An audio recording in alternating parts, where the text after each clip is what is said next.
Est-ce que vos proches sont un problème pour votre réussite dans le football?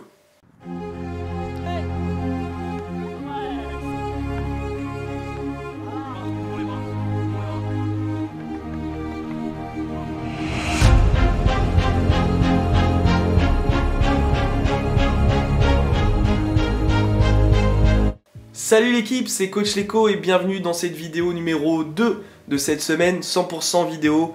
Tous les jours, tu as une vidéo qui est postée sur ma chaîne entre 18h et 18h30. Alors, est-ce que vos proches sont un réel problème ou est-ce que ça peut être une véritable poussée positive pour votre carrière de footballeur? Alors aujourd'hui, je vais être très franc avec toi, d'accord, sur cette situation. Et surtout, je vais te parler par rapport à mon expérience personnelle, mais surtout ce que j'ai vu en général. Parce que parfois, notre expérience personnelle peut être unique, mais c'est pas forcément du coup celle des autres. Par rapport au nombre de joueurs que j'ai pu coacher, j'ai pu voir si les proches étaient réellement un frein ou est-ce que c'était une poussée positive pour leur carrière. Et je vais être très franc avec toi, sache que la plupart du temps, tes proches vont te tirer vers le bas. Pour mon expérience, moi, clairement, j'ai eu beaucoup de chance. Et c'est peut-être ton cas, hein, je ne fais pas une généralité, ok? Mais moi, j'ai eu beaucoup de chance d'avoir des proches qui m'ont tiré vers le haut, en tout cas, des parents qui m'ont tiré énormément vers le haut, et bien plus que moi, j'aurais pu le faire pour moi-même, d'accord? Donc ça, c'est possible.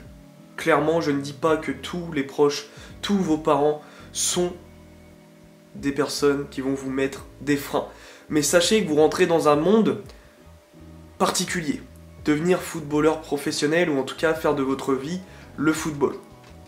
C'est un monde particulier, d'accord?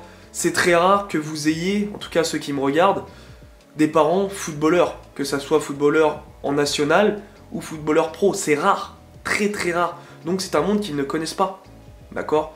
Ou ils ont pu être sportifs de haut niveau dans un autre sport, mais même ça c'est rare, d'accord? Sans vouloir dénigrer vos proches, loin de là, ok? Mais c'est un monde à part, le football. Hein? Combien d'entre vous ont eu peur de dire à l'école, qu'est-ce que tu veux faire plus tard? Footballeur professionnel. Bien sûr, parce que c'est différent, parce que vous êtes différent. Et vous ne pouvez pas vous demander à vos proches de vous aider s'ils n'ont pas du tout fait la même chose, s'ils n'ont même pas fait de sport à un certain niveau élevé. D'accord?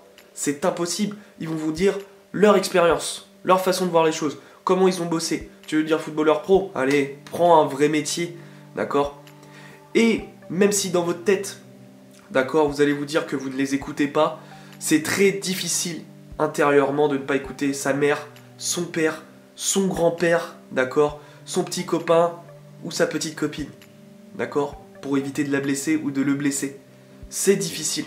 Car oui, cette vidéo est faite pour les footballeurs et les footballeuses, d'accord? Mais sachez une chose, s'il y a un proche où c'est sûr, à 90% du temps, et là encore, c'est pas tout le temps le cas, mais qui est souvent un boulet, c'est votre petit ami, votre petit copain, votre petite copine, que ça soit footballeur ou footballeuse. Je connais plus le côté footballeur, mais ça doit être pareil pour les footballeuses. Ce sont des boulets la majorité du temps. D'accord? La majorité du temps, ils vont vous empêcher de grandir. Parce qu'ils ne vont pas comprendre. Allez, reste encore ce soir et tout, va pas t'entraîner. Et vous allez rester vous entraîner, parce que vous êtes amoureux ou vous voulez pas blesser. Et ça, c'est un frein énorme. Parce que c'est un soir, deux soirs, une après-midi, un McDo pour faire plaisir, un deuxième fast-food pour faire plaisir, ainsi de suite, ainsi de suite, ainsi de suite, et tout du temps perdu pour faire plaisir à quelqu'un qui ne peut pas vous comprendre. D'accord? Alors ça peut arriver d'avoir une petite amie, je vais prendre cet exemple-là, sportive, ou qui a envie de devenir chef d'entreprise, directrice de trucs, vraiment un truc de fou, et vous allez vous tirer vers le haut, c'est possible, d'accord? Encore une fois, chacun a ses situations, mais la plupart du temps, le plus gros boulet dans vos proches, c'est la personne qui va partager votre vie, donc votre petit ami, votre petit copain, d'accord? Et ça, franchement, je sais que c'est difficile, mais je vais vous dire une phrase que j'ai découvert il y a 2 ans. Vous êtes la moyenne des 5 personnes que vous côtoyez tous les jours. D'accord? Donc voyez, dans vos amis, les personnes que vous voyez le plus, et est-ce qu'elle vous apporte quelque chose? Je vous parle pas d'être avec elle par intérêt, mais surtout, est-ce qu'elle vous bloque? D'accord? Est-ce qu'elles vous font fumer, par exemple? Est-ce qu'elles vous font sortir en boîte de nuit? Est-ce qu'elles vous disent tous les jours: ouais, mais footballeur pro, c'est pas fait pour toi. Footballeur pro, c'est pas un métier. Footballeur pro, c'est beaucoup trop dur. T'es pas fait pour ça.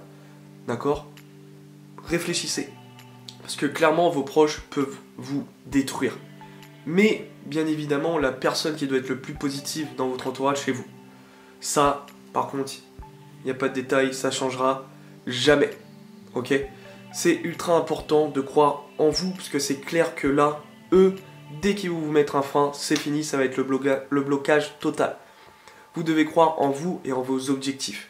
Peu importe ce qu'on vous dit, d'accord? Si vous voulez devenir footballeur pro, vous voulez devenir footballeur pro. Le chemin est dur, oui, vous pouvez leur dire, oui en effet c'est dur, c'est clair. Il y a beaucoup de personnes, beaucoup de footballeurs, footballeuses qui veulent le devenir. Mais moi je vais mettre tous les moyens pour réussir. Si tu veux pas me croire, bah ciao, d'accord? Traîne plus avec moi, me parle plus. On n'aime plus de même monde du coup. Ça sert à rien, tu veux pas partager mon aventure, m'encourager, eh ben tant pis pour toi. D'accord? Et je sais qu'il y en a, votre père, votre mère, votre beau-père, votre belle-mère vous rabaisse, mais croyez en vous, d'accord? Mettez tous les moyens disponibles. Je vous dis pas de parcourir des kilomètres, même si c'est un moyen pour aller faire des tests, de dépenser dans beaucoup de matos. Il y a des choses simples à mettre en place. Des choses simples, que ça soit mental ou même dans des entraînements très faciles à mettre en place sans matos. D'accord? Donc bossez, croyez en vous. N'oubliez pas cette vidéo. Il reste bien jusqu'à la fin. Vos proches peuvent être un frein, malheureusement la plupart du temps c'est le cas. Vous pouvez avoir de la chance, comme moi, d'avoir des parents qui vous tirent vers le haut et parfois plus que vous-même, d'accord? Mais franchement, réfléchissez, prenez du recul et voyez tout simplement votre entourage, comment il est. Est-ce qu'il vous tire vers le haut ou est-ce qu'il vous tire vers le bas? Je te laisse là, vidéo 3 demain, d'accord? Je vais t'apprendre tout simplement à créer ta séance de vitesse. Je te laisse là, on est ensemble pour réussir. Bonne semaine.